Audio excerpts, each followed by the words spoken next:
Side 2. Of the Maiar. With the Valar came other spirits, whose being also began before the world, of the same order as the Valar, but of less degree. These are the Maiar, the people of the Valar, and their servants and helpers. Their number is not known to the elves, and few have names in any of the tongues of the children of Iluvatar. For though it is otherwise in Aman, in Middle-earth, the Maiar have seldom appeared in form visible to elves and men. Chief among the Maiar of Valinor, whose names are remembered in the histories of the elder days, are Ilmare, the handmaid of Varda, and Eonwe, the banner-bearer and herald of Manwe, whose might in arms is surpassed by none in Arda. But of all the Maiar, Osse and Uinen are best known to the children of Iluvatar. Osse is a vassal of Ulmo, and he is master of the seas that wash the shores of Middle-earth. He does not go into the deeps, but loves the coasts and the isles, and rejoices in the winds of Manwe. For in storm he delights, and laughs amid the roaring of the waves. His spouse is Uinen, the Lady of the Seas, whose hair lies spread through all waters under sky, all creatures she loves that live in the salt streams, and all weeds that grow there. To her mariners cry, for she can lay calm upon the waves, restraining the wildness of Osse. The Númenóreans lived long in her protection, and held her in reverence equal to the Valar. Melkor hated the sea, for he could not subdue it. It is said that in the making of Arda he endeavored to draw Osse to his allegiance, promising to him all the realm and power of Ulmo if he would serve him. So it was that long ago there arose great tumults in the sea that wrought ruin to the lands. But Uinen, at the prayer of Aula, restrained Osse and brought him before Ulmo. And he was pardoned and returned to his allegiance, to which he has remained faithful, for the most part. For the delight in violence has never wholly departed from him, and at times he will rage in his willfulness without any command from Ulmo his lord. Therefore those who dwell by the sea or go up in ships may love him, but they do not trust him. Melian was the name of a Maiar who served both Vanna and Este. She dwelt long in Lorien, tending the trees that flower in the gardens of Irmo, ere she came to Middle-earth. Nightingales sang about her wherever she went. Wisest of the Maiar was Olurin. He too dwelt in Lorien, but his ways took him often to the house of Nienna, and of her he learned pity and patience. Of Melian much is told in the Quenta Silmarillion, but of Olurin that tale does not speak. For though he loved the elves, he walked among them unseen or in form as one of them, and they did not know whence came the fair visions or the promptings of wisdom that he put into their hearts. In later days he was the friend of all the children of Iluvatar, and took pity on their sorrows, and those who listened to him awoke from despair and put away the imaginations of darkness. Of the enemies. Last of all is set the name of Melkor, he who arises in might. But that name he has forfeited, and the Noldor, who among the elves suffered most from his malice, will not utter it, and they name him Morgoth, the dark enemy of the world. Great might was given to him by Iluvatar, and he was coeval with Manwe. In the powers and knowledge of all the other Valar he had part, but he turned them to evil purposes, and squandered his strength in violence and tyranny. For he coveted Arda, and all that was in it, desiring the kingship of Manwe, and dominion over the realms of his peers. From splendor he fell through arrogance to contempt for all things save himself, a spirit wasteful and pitiless. Understanding, he turned to subtlety and perverting to his own will all that he would use, until he became a liar without shame. He began with the desire of light, but when he could not possess it for himself alone, he descended through fire and wrath into a great burning, down into darkness. And darkness he used most in his evil works upon Arda, and filled it with fear for all living things. Yet so great was the power of his uprising, that in ages forgotten he contended with Manwe and all the Valar, and through long years in Arda held dominion over most of the lands of the earth. But he was not alone. For of the Maiar, many were drawn to his splendor in the days of his greatness, and remained in that allegiance down into his darkness. And others he corrupted afterwards to his service with lies and treacherous gifts. Dreadful among these spirits were the Valar, the scourges of fire that in Middle-earth were called the Balrogs, demons of terror. Among those of his servants that have names, the greatest was that spirit whom the Eldar called Sauron, or Gothaur the Cruel. In his beginning, he was of the Maiar of Aule, and he remained mighty in the lore of that people. In all the deeds of Melkor, the Morgoth upon Arda, in his vast works and in the deceits of his cunning, Sauron had a part, and was only less evil than his master, in that for long he served another and not himself. But in after years he rose like a shadow of Morgoth, and a ghost of his malice, and walked behind him on the same ruinous path down into the void. Here ends the Valar Quenta.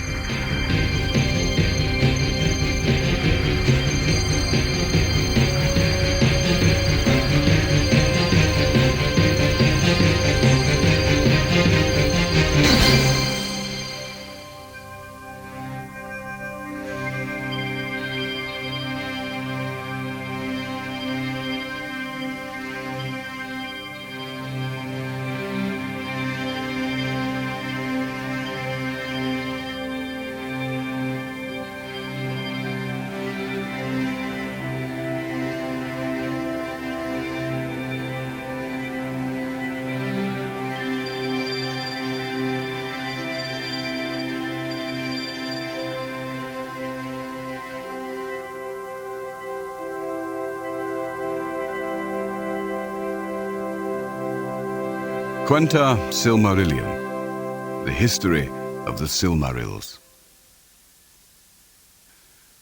Of the beginning of days. It is told among the wise that the first war began before Arda was full-shaped, and ere yet there was anything that grew or walked upon earth. And for long Melkor had the upper hand. But in the midst of the war, a spirit of great strength and hardihood came to the aid of the Valar, hearing in the far heaven that there was battle in the little kingdom, and Arda was filled with the sound of his laughter. So came Tulkas the Strong, whose anger passes like a mighty wind, scattering cloud and darkness before it. And Melkor fled before his wrath and his laughter, and forsook Arda, and there was peace for a long age. And Tulkas remained, and became one of the Valar of the kingdom of Arda. But Melkor brooded in the outer darkness, and his hate was given to Tulkas for ever after. In that time, the Valar brought order to the seas and the lands and the mountains, and Yavanna planted at last the seeds that she had long devised. And since when the fires were subdued or buried beneath the primeval hills, there was need of light, Aule, at the prayer of Yavanna, wrought 2 mighty lamps for the lighting of the Middle Earth, which he had built amid the encircling seas. Then Varda filled the lamps, and Manwe hallowed them, and the Valar set them upon high pillars, more lofty far than are any mountains of the later days. One lamp they raised near to the north of Middle-earth, and it was named Iluin, and the other was raised in the south, and it was named Ormal. And the light of the lamps of the Valar flowed out over the earth, so that all was lit, as it were, in a changeless day. Then the seeds that Yavanna had sown began swiftly to sprout and to burgeon, and there arose a multitude of growing things great and small, mosses and grasses and great ferns, and trees whose tops were crowned with cloud as they were living mountains, but whose feet were wrapped in a green twilight. And beasts came forth, and dwelt in the grassy plains, or in the rivers and the lakes, or walked in the shadows of the woods. As yet no flower had bloomed, nor any bird had sung, for these things waited still their time in the bosom of Yavanna. But wealth there was of her imagining, and nowhere more rich than in the midmost parts of the earth, where the light of both the lamps met and blended. And there upon the isle of Almaren, in the great lake, was the first dwelling of the Valar, when all things were young. And new-made green was yet a marvel in the eyes of the makers, and they were long content. Now it came to pass that while the Valar rested from their labours, and watched the growth and unfolding of the things that they had devised and begun, Manwe ordained a great feast, and the Valar and all their host came at his bidding. But Aule and Tulkas were weary, for the craft of Aule and the strength of Tulkas had been at the service of all without ceasing in the days of their labour. And Melkor knew of all that was done, for even then he had secret friends and spies among the Maiar, whom he had converted to his cause, and far off in the darkness he was filled with hatred, being jealous of the work of his peers, whom he desired to make subject to himself. Therefore he gathered to himself spirits out of the halls of Ea, that he had perverted to his service, and he deemed himself strong. And seeing now his time, he drew near again to Arda, and looked down upon it, and the beauty of the earth in its spring filled him the more with hate. Now therefore the Valar were gathered upon Almaren, fearing no evil, and because of the light of Iluin, they did not perceive the shadow in the north that was cast from afar by Melkor, for he was grown dark as the night of the void. And it is sung that in that feast of the spring of Arda, Tulkas espoused Nessa, the sister of Orome, and she danced before the Valar upon the green grass of Almaren. Then Tulkas slept, being weary and content, and Melkor deemed that his hour had come. And he passed therefore over the walls of the night with his host, and came to Middle-earth far in the north, and the Valar were not aware of him. Now Melkor began the delving and building of a vast fortress deep under earth, beneath dark mountains where the beams of Iluin were cold and dim. That stronghold was named Utumno, and though the Valar knew naught of it as yet, none the less the evil of Melkor and the blight of his hatred flowed out thence, and the spring of Arda was marred. Green things fell sick and rotted, and rivers were choked with weeds and slime. And fens were made, rank and poisonous, the breeding place of flies, and forests grew dark and perilous, the haunts of fear. And beasts became monsters of horn and ivory, and dyed the earth with blood. Then the Valar knew indeed that Melkor was at work again, and they sought for his hiding place. But Melkor, trusting in the strength of Utumno and the might of his servants, came forth suddenly to war, and struck the first blow ere the Valar were prepared. And he assailed the lights of Iluin and Ormal, and cast down their pillars, and broke their lamps. In the overthrow of the mighty pillars, lands were broken, and seas arose in tumult. And when the lamps were spilled, destroying flame was poured out over the earth. And the shape of Arda, and the symmetry of its waters and its lands, was marred in that time, so that the first designs of the Valar were never after restored. In the confusion and the darkness, Melkor escaped, though fear fell upon him. For above the roaring of the seas he heard the voice of Manwe as a mighty wind, and the earth trembled beneath the feet of Tulkas. But he came to Autumno ere Tulkas could overtake him, and there he lay hid. And the Valar could not at that time overcome him, for the greater part of their strength was needed to restrain the tumults of the earth, and to save from ruin all that could be saved of their labour.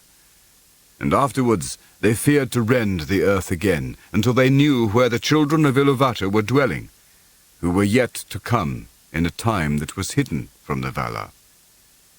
Thus ended the spring of Arda. The dwelling of the Valar upon Almaren was utterly destroyed, and they had no abiding place upon the face of the earth. Therefore they departed from Middle-earth, and went to the land of Aman, the westernmost of all lands upon the borders of the world. For its west shores looked upon the outer sea, that is called by the elves Ekaya, encircling the kingdom of Arda. How wide is that sea none knew but the Valar, and beyond it are the walls of the night. But the east shores of Aman were the uttermost end of Belegaer, the great sea of the west. And since Melkor was returned to Middle-earth, and they could not yet overcome him, the Valar fortified their dwellings, and upon the shores of the sea they raised the Pelori, the mountains of Aman, highest upon earth. And above all the mountains of the Pelori was that height upon whose summit Manwe set his throne. Taniquetil the elves named that holy mountain, and Oyolassa, everlasting whiteness. And Elarina crowned with stars, and many names beside. But the Sindar spoke of it in their later tongue as Amon Uilas. From their halls upon Taniquetil, Manwe and Varda could look out across the earth, even into the furthest east. Behind the walls of the Pelori, the Valar established their domain in that region which is called Valinor, and there were their houses, their gardens, and their towers. In that guarded land, the Valar gathered great store of light, and all the fairest things that were saved from the ruin. And many others yet fairer they made anew, and Valinor became more beautiful even than Middle-earth in the spring of Arda. And it was blessed, for the deathless dwelt there, and there naught faded nor withered, neither was there any stain upon flower or leaf in that land, nor any corruption or sickness in anything that lived, for the very stones and waters were hallowed. And when Valinor was full wrought, and the mansions of the Valar were established, in the midst of the plain beyond the mountains they built their city, Valmar of many bells. Before its western gate there was a green mound, Ezaloha, that is named also Karalaira. And Yavanna hallowed it, and she sat there long upon the green grass, and sang a song of power, in which was set all her thought of things that grow in the earth. But Nienna thought in silence, and watered the mound with tears. In that time the Valar were gathered together to hear the song of Yavanna, and they sat silent upon their thrones of council, in the Mahanaxa, the ring of doom, near to the golden gates of Valmar.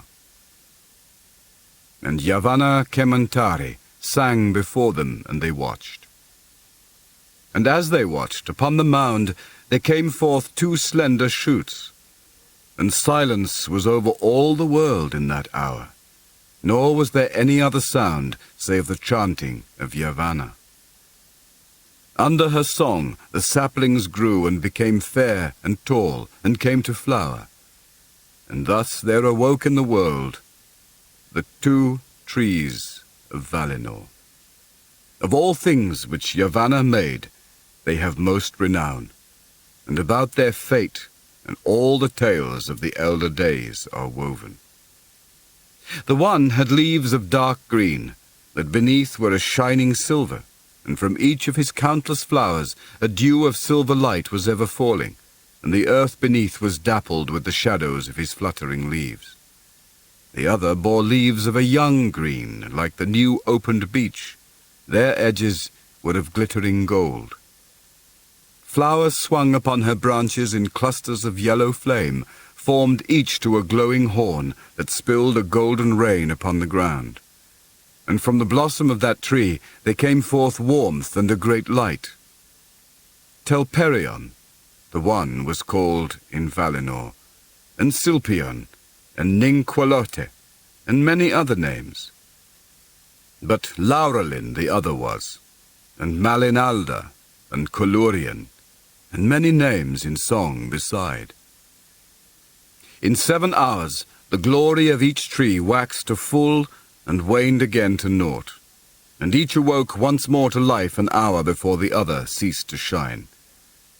Thus in Valinor twice every day there came a gentle hour of softer light when both trees were faint and their gold and silver beams were mingled.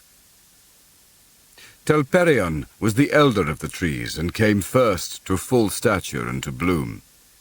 And that first hour in which he shone, the white glimmer of a silver dawn, the Valar reckoned not into the tale of hours, but named it the opening hour, and counted from it the ages of their reign in Valinor. Therefore, at the 6th hour of the first day, and of all the joyful days thereafter, until the darkening of Valinor, Telperion ceased his time of flower, and at the 12th hour, Laurelin her blossoming. And each day of the Valar in Aman contained 12 hours, and ended with the second mingling of the lights, in which Laurelin was waning, but Telperion was waxing.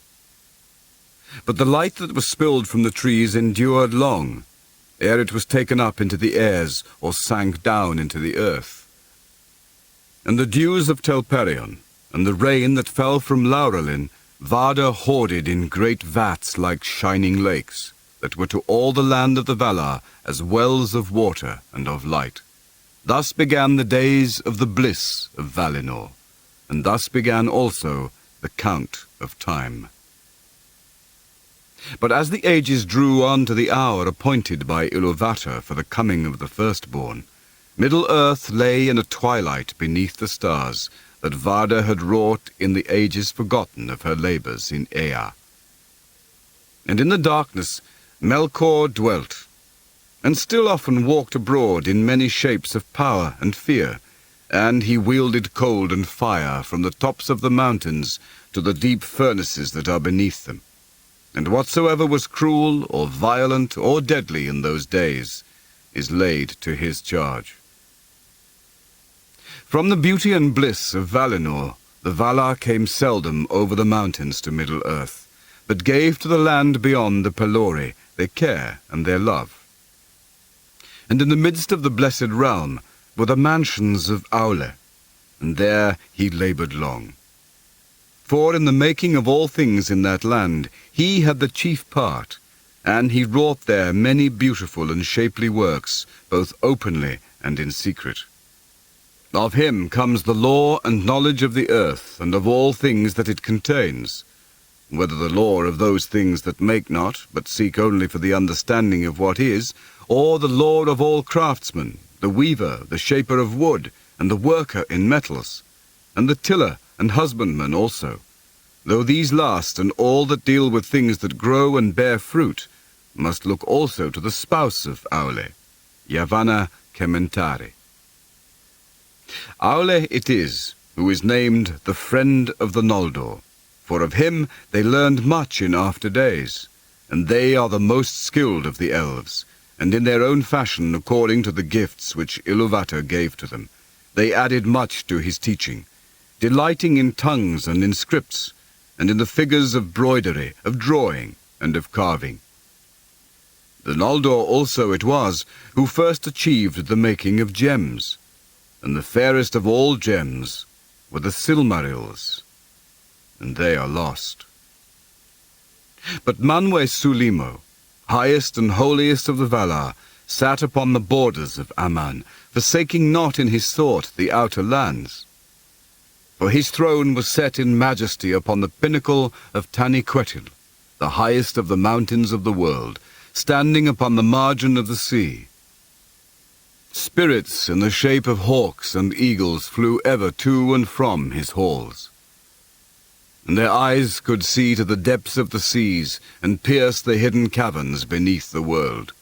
Thus they brought word to him of well nigh all that passed in Arda. Yet some things were hidden even from the eyes of Manwe and the servants of Manwe. For where Melkor sat in his dark thought, impenetrable shadows lay. Manwe has no thought for his own honor, and is not jealous of his power, but rules all to peace. The Vanyar he loved best of all the elves, and of him they received song and poetry, for poetry is the delight of Manwe, and the song of words is his music. His raiment is blue, and blue is the fire of his eyes, and his scepter is of sapphire, which the Noldor wrought for him. And he was appointed to be the vice-regent of Iluvatar, king of the world of Valar and Elves and Men, and the chief defence against the evil of Melkor. With Manwe dwelt Varda the most beautiful, she who in the Sindarin tongue is named Elbereth, queen of the Valar, maker of the stars, and with them were a great host of spirits in blessedness. But Ulmo was alone, and he abode not in Valinor, nor ever came thither, unless there were need for a great council. He dwelt from the beginning of Arda in the outer ocean, and still he dwells there. Thence he governs the flowing of all waters, and the ebbing, the courses of all rivers, and the replenishment of springs, the distilling of all dews and rain in every land beneath the sky. In the deep places he gives thought to music great and terrible, and the echo of that music runs through all the veins of the world in sorrow and in joy. For if joyful is the fountain that rises in the sun, its springs are in the wells of sorrow unfathomed at the foundation of the earth. The Teleri learned much of Ulmo, and for this reason their music has both sadness and enchantment. Salmar came with him to Arda, he who made the horns of Ulmo, that none may ever forget who once has heard them, and Osse and Unen also, to whom he gave the government of the waves and the movement of the inner seas, and many other spirits beside. And thus it was by the power of Ulmo that even under the darkness of Melkor, life coursed still through many secret lodes, and the earth did not die. And to all who were lost in that darkness, or wandered far from the light of the Valar, the ear of Ulmo was ever open. Nor has he ever forsaken Middle-earth, and whatsoever may since have befallen of ruin or of change, he has not ceased to take thought for it, and will not until the end of days. And in that time of dark, Yavanna also was unwilling utterly to forsake the outer lands. For all things that grow are dear to her, and she mourned for the works that she had begun in Middle-earth, but Melkor had marred. Therefore, leaving the house of Aule and the flowering meads of Valinor, she would come at times and heal the hurts of Melkor. And returning, she would ever urge the Valar to that war with his evil dominion, that they must surely wage ere the coming of the firstborn.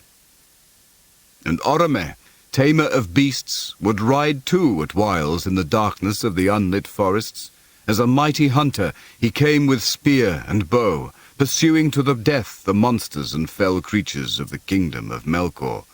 And his white horse Nahar shone like silver in the shadows. Then the sleeping earth trembled at the beat of his golden hooves. And in the twilight of the world, Orome would sound Valaroma his great horn upon the plains of Arda, whereat the mountains echoed, and the shadow of evil fled away, and Melkor himself quailed in Utumno, foreboding the wrath to come. But even as Orome passed, the servants of Melkor would gather again, and the lands were filled with shadows and deceit. Now all is said concerning the manner of the earth and its rulers in the beginning of days, and ere the world became such as the children of Iluvatar have known it. For elves and men are the children of Iluvatar, and since they understood not fully that theme by which the children entered into the music, none of the Ainur dared to add anything to their fashion. For which reason the Valar are to these kindreds rather their elders and their chieftains than their masters. And if ever in their dealings with elves and men the Ainur have endeavoured to force them when they would not be guided, seldom has this turned to good, howsoever good the intent. The dealings of the Ainur have indeed been mostly with the elves, for Iluvatar made them more like in nature to the Ainur, though less in might and stature. Whereas to men he gave strange gifts. For it is said that after the departure of the Valar there was silence, and for an age Iluvatar sat alone in thought.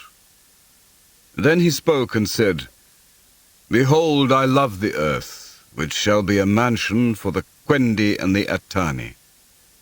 But the Quendi shall be the fairest of all earthly creatures, and they shall have and shall conceive and bring forth more beauty than all my children, and they shall have the greater bliss in this world. But to the Atani I will give a new gift." Therefore he willed that the hearts of men should seek beyond the world, and should find no rest therein, but they should have a virtue to shape their life amid the powers and chances of the world, beyond the music of the Ainur, which is as fate to all things else. And of their operation everything should be in form and deed completed, and the world fulfilled unto the last and smallest. But Iluvatar knew that men, being set amid the turmoils of the powers of the world, would stray often, and would not use their gifts in harmony. And he said, "These two in their time shall find that all that they do redounds at the end only to the glory of my work." Yet the elves believe that men are often a grief to Manwe, who knows most of the mind of Iluvatar. For it seems to the elves that men resembled Melkor most of all the Ainur, although he has ever feared and hated them, even those that served him. It is one with this gift of freedom that the children of men dwell only a short space in the world alive, and are not bound to it, and depart soon whither the elves know not. Whereas the elves remain until the end of days, and their love of the earth and all the world is more single and more poignant therefore, and as the years lengthen ever more sorrowful. For the elves die not till the world dies, unless they are slain or waste in grief, and to both these seeming deaths they are subject. Neither does age subdue their strength, unless one grow weary of 10,000 centuries, and dying they are gathered to the halls of Mandos in Valinor, whence they may in time return. But the sons of men die indeed, and leave the world, wherefore they are called the guests, or the strangers. Death is their fate, the gift of Iluvatar, which as time wears even the powers shall envy. But Melkor has cast his shadow upon it, and confounded it with darkness, and brought forth evil out of good, and fear out of hope. Yet of old the Valar declared to the elves in Valinor that men shall join in the second music of the Ainur.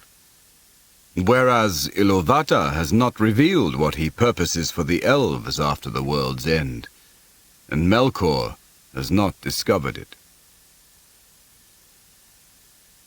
Of Aula and Yavanna.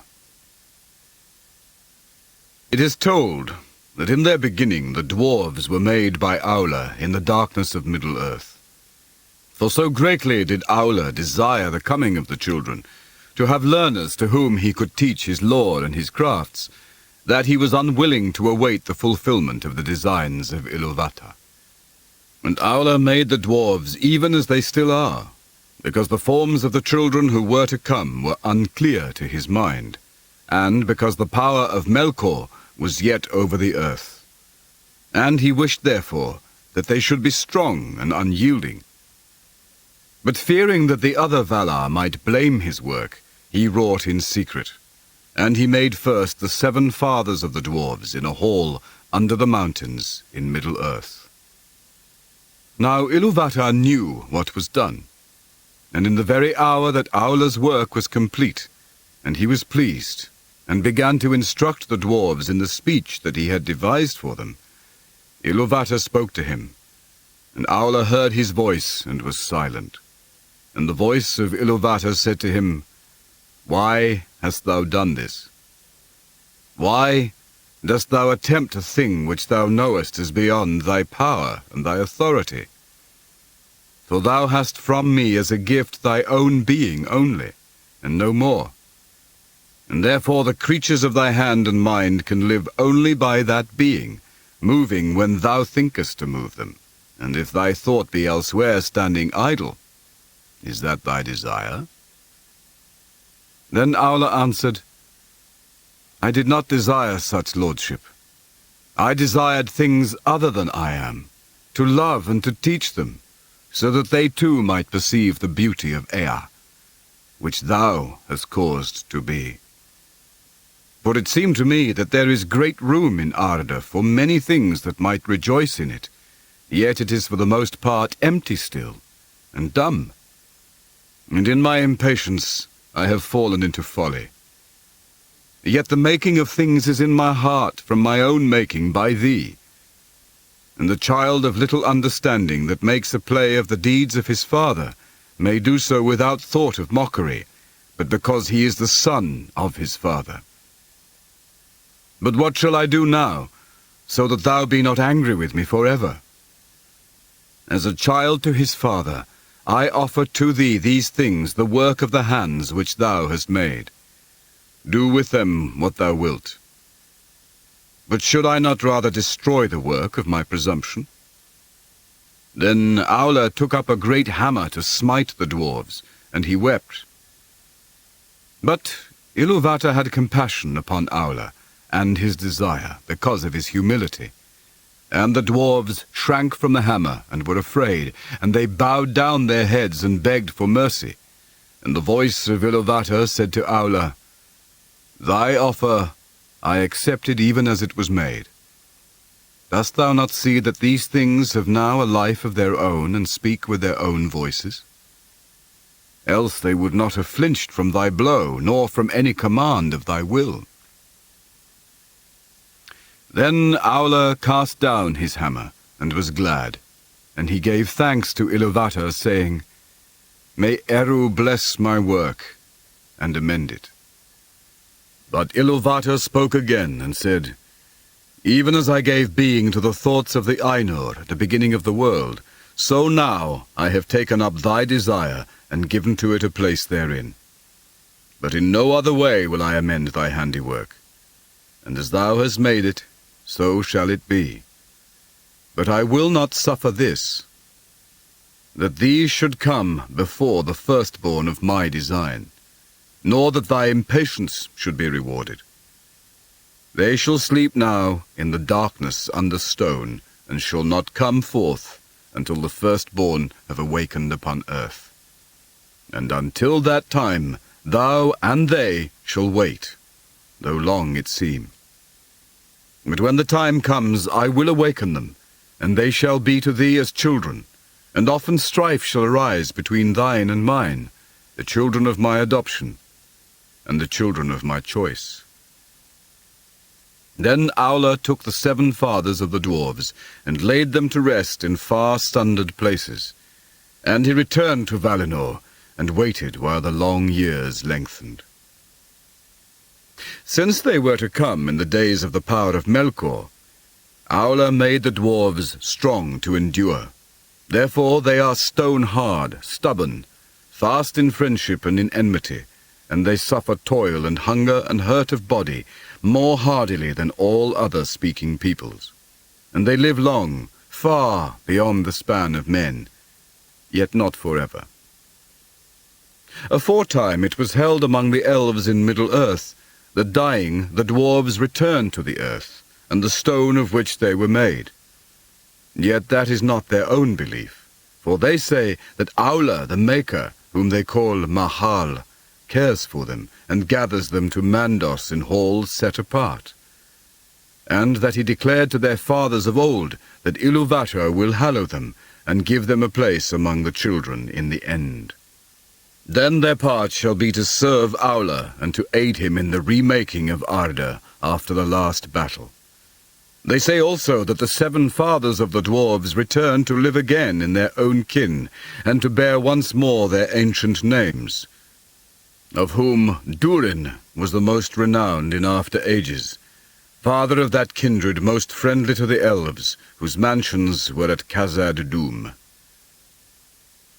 Now when Aula laboured in the making of the dwarves, he kept his work hidden from the other Valar. But at last he opened his mind to Yavanna, and told her of all that had come to pass. Then Yavanna said to him, Eru is merciful. Now I see that thy heart rejoiceth, as indeed it may, for thou hast received not only forgiveness, but bounty. Yet because thou hiddest this thought from me until its achievement, thy children will have little love for the things of my love. They will love first the things made by their own hands, as doth their father. They will delve in the earth, and the things that grow and live upon the earth they will not heed. Many a tree shall feel the bite of their iron without pity. But Aula answered, That shall also be true of the children of Iluvatar, for they will eat and they will build. And though the things of thy realm have worth in themselves, and would have worth if no children were to come, yet Eru will give them dominion. And they shall use all that they find in Arda, though not by the purpose of Eru, without respect or without gratitude. Not unless Melkor darken their hearts, said Yavanna. And she was not appeased, but grieved in heart, fearing what might be done upon Middle-earth in days to come. Therefore she went before Manwe, and she did not betray the counsel of Aule, but she said, King of Arda, is it true, as Aule hath said to me, that the children, when they come, shall have dominion over all the things of my labour, to do as they will therewith? It is true, said Manwe. But why dost thou ask? For thou hadst no need of the teaching of Aule. Then Yavanna was silent and looked into her own thought, and she answered, Because my heart is anxious, thinking of the days to come. All my works are dear to me. Is it not enough that Melkor should have marred so many? Shall nothing that I have devised be free from the dominion of others? If thou hadst thy will, what wouldst thou reserve? Said Manwe. Of all thy realm, what dost thou hold dearest? All have their worth, said Yavanna, and each contributes to the worth of the others. But the Kelva can flee or defend themselves, whereas the Alva that grow cannot, and among these I hold trees dear. Long in the growing, swift shall they be in the felling, and unless they pay toll with fruit upon bough little mourned in their passing. So I see in my thought. Would that the trees might speak on behalf of all things that have roots, and punish those that wrong them. This is a strange thought, said Manwe. Yet it was in the song, said Yavanna. For while thou wert in the heavens, and with Ulmo built the clouds and poured out the rains, I lifted up the branches of great trees to receive them, and some sang to Iluvatar amid the wind and the rain. Then Manwe sat silent, and the thought of Yavanna that she had put into his heart grew and unfolded, and it was beheld by Iluvatar. Then it seemed to Manwe that the song rose once more about him, and he heeded now many things therein, that though he had heard them, he had not heeded before. And at last the vision was renewed, but it was not now remote, for he was himself within it. And yet he saw that all was upheld by the hand of Iluvatar. And the hand entered in, and from it came forth many wonders that had until then been hidden from him in the hearts of the Ainur. Then Manwe awoke, and he went down to Yavanna upon Ezelohar, and he sat beside her beneath the 2 trees. And Manwe said, O Kementari, Eru hath spoken, saying, Do then any of the Valar suppose that I did not hear all the song, even the least sound of the least voice? Behold, when the children awake, then the thought of Yavanna will awake also, and it will summon spirits from afar, and they will go among the Kelvar and the Olvar. And some will dwell therein, and be held in reverence, and their just anger shall be feared. For a time, while the firstborn are in their power, and while the secondborn are young. But dost thou not remember, Kementari, that thy thought sang not always alone? Did not thy thought and mine meet also, so that we took wing together, like great birds that soar above the clouds? That also shall come to be by the heed of Iluvatar. And before the children awake, there shall go forth with wings like the wind the eagles of the lords of the west. Then Yavanna was glad, and she stood up, reaching her arms towards the heavens, and she said, High shall climb the trees of Kementari, that the eagles of the king may house therein. But Manwe rose also, and it seemed that he stood to such a height that his voice came down to Yavanna as from the paths of the winds. Nay, he said, only the trees of Aula will be tall enough. In the mountains the eagles shall house, and hear the voices of those who call upon us. But in the forests shall walk the shepherds of the trees. Then Manwe and Yavanna parted for that time, and Yavanna returned to Aula, and he was in his smithy pouring molten metal into a mould. Eru is bountiful, she said. Now let thy children beware, for there shall walk a power in the forests, whose wrath they will arouse at their peril. None the less they will have need of wood, said Aula, and he went on with his smithwork. End of Side 2.